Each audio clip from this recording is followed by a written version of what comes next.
Se uma pessoa solteira se envolve com uma pessoa comprometida, só quem tem que se preocupar é quem tem um relacionamento? Não sei.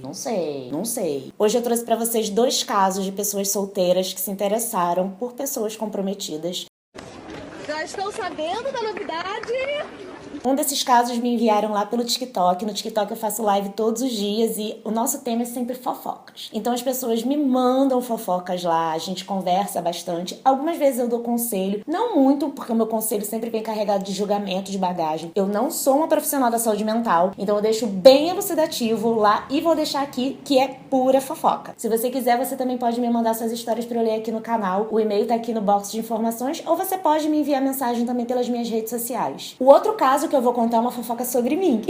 Sem mais delongas, vamos lá? Oi, Priscila. Vim contar como eu quase caí na tentação de ficar com meu superior casado. Bom, sou um homem gay de 21 anos e trabalho em uma empresa. Sou novata lá. Eu já mudando o pronome da pessoa, me perdoa, meu amor. Conheci o meu superior e pensei, que homem gostoso. Ele parece o ator Sérgio Maroni. Vocês lembram do Sérgio Maroni, gente? Ele fazia parte daquela galera, daquela época de Malhação, que todo mundo tinha 35 anos, mas interpretava adolescentes. Que ferrou com a nossa autoestima de adolescente, porque a gente não se via adolescente daquele jeito. A gente se via cheio de espinha, meio barro, meio tijolo, o corpo inconstante, e colocavam pra gente assistir pessoas já feitas e perfeitas, adultos que já tinham passado por vários procedimentos e a gente se perguntava por que a gente era daquele jeito. Eu sabia que ele era casado porque nas festas da empresa já tinha visto a esposa e os filhos dele.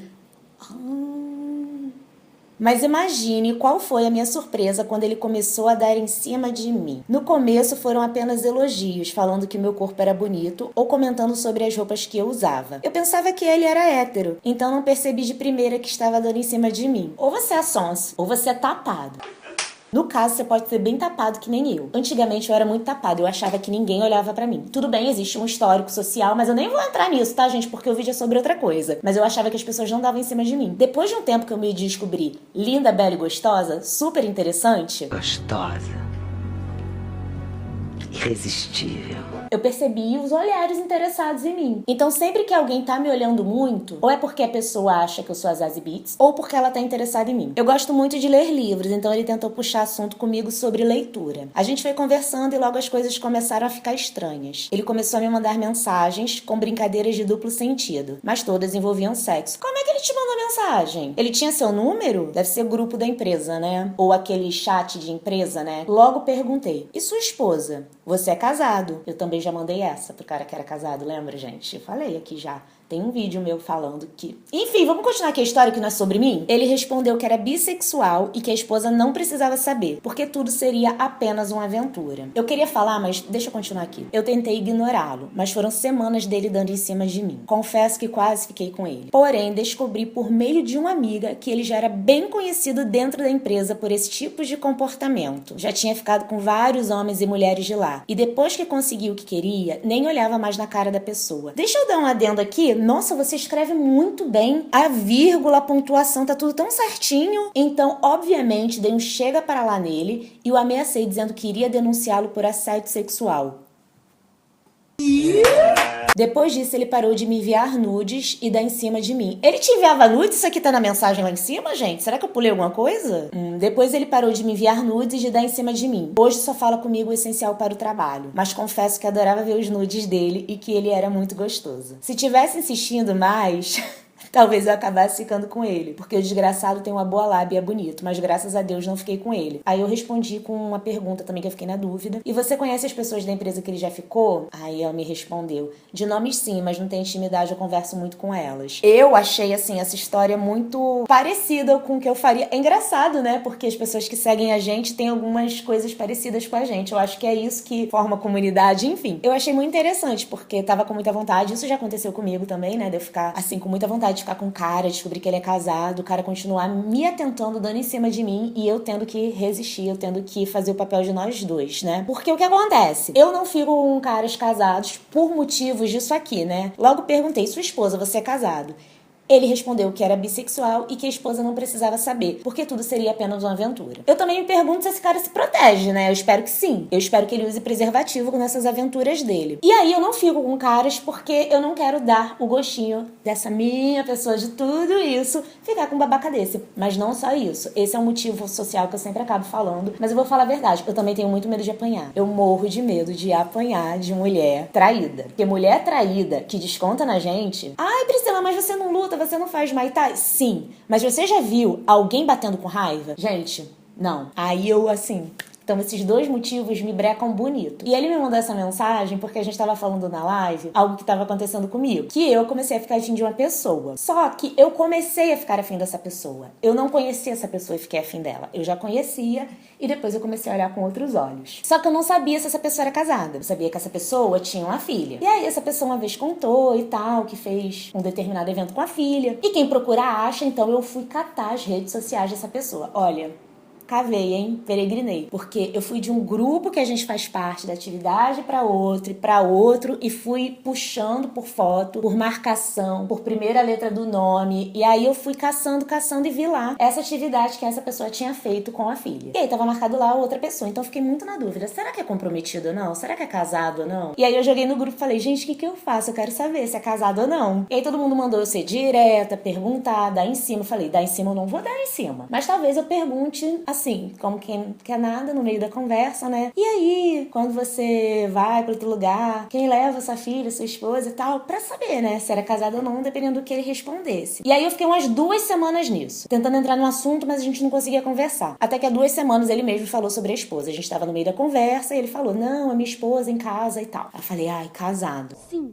E daí? Então eu já tirei meu cavalinho da chuva. Eu não gasto energia nesse lugar. E eu acho muito curioso que pessoas que me seguem acabam também me mandando relatos muito parecidos com coisas que eu falo, com coisas que eu penso. Esse relato pra mim é muito interessante porque é de um homem gay. Eu sou uma mulher negra. E existe um contexto histórico-social de busca de afeto, onde a gente acaba se colocando pra poder receber algum tipo de afeto, ou que a gente acaba chamando de afeto. E muitas vezes eu vejo a gente que faz parte desses grupos se submetendo, sendo subjugadas, né? Porque não somos assumidas, mas também não queremos ficar sozinha. O medo da solidão é muito grande. Mas ao mesmo tempo a gente tá sozinha, né? Porque receber isso, deixar alguém se aproveitar dessa nossa vulnerabilidade é tá sozinha, é muito solitário. E dizer não é romper um ciclo. É entender que a gente faz parte de uma estrutura. Não é só pensar, quem tem que ter cuidado, quem tem que ter respeito é quem tem um relacionamento. É saber se a gente quer fazer parte disso. Porque o cara não tem respeito pelo relacionamento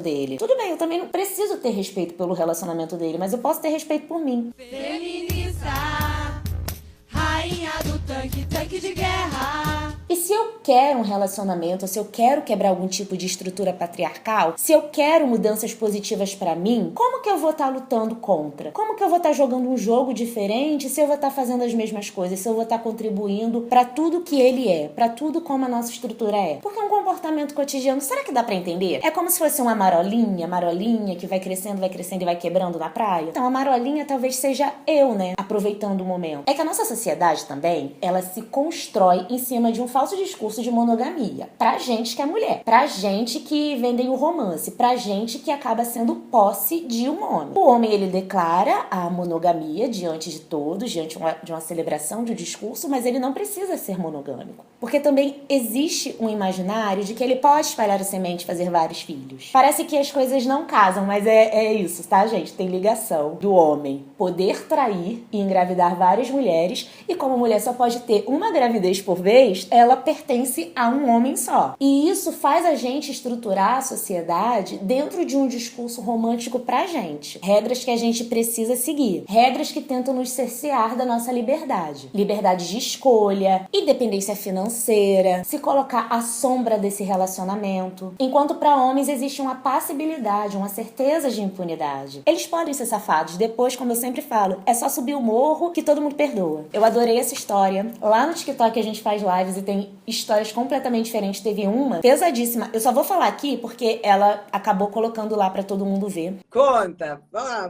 O que que fala? uma menina que ela engravidou do marido da irmã. E aí eu quero saber o que aconteceu. Ela tinha feito um teste de farmácia que tinha dado positivo. E eu avisei a ela que podia ser um falso positivo, que o ideal era ela fazer um teste, um exame de sangue, né, pra ela ter certeza se ela tava grávida mesmo. E ela não sabia o que fazer. Eu também não sabia o que aconselhar. Eu aconselhei primeiro ela fazer o teste pra depois montar um plano. Mas é isso, ela tá grávida do marido da irmã. Um cara de 35 anos e ela tem 22. Então, vocês percebem também a diferença, a discrepância de idade? E ela relatou que ela sofre de depressão, que ela tem crises de ansiedade, que ela é muito sozinha. Ela se viu muito vulnerável, muito carente, se deixou levar. Eu acho que é uma história muito triste, mas também é uma fofoca muito grande, né? E aí eu não sei como levar, porque às vezes as coisas precisam ser levadas a sério. Parece que eu não tô falando sério, mas eu tô. Só que pra mim, algumas coisas parecem muito um roteiro de uma série. E se você quiser fazer parte da temporada da minha vida, você também pode mandar relatos. Você pode mandar pro e-mail que tem aqui no box de informações. E se você me seguir nas redes sociais, você também pode me mandar com mensagem por DM. Pode me contar. Eu vou fazer perguntas, tá? Se eu sentir falta de alguma coisa na história. Mas eu vou adorar saber da sua vida também, tá bom? Até o próximo vídeo. Um beijo. Tchau.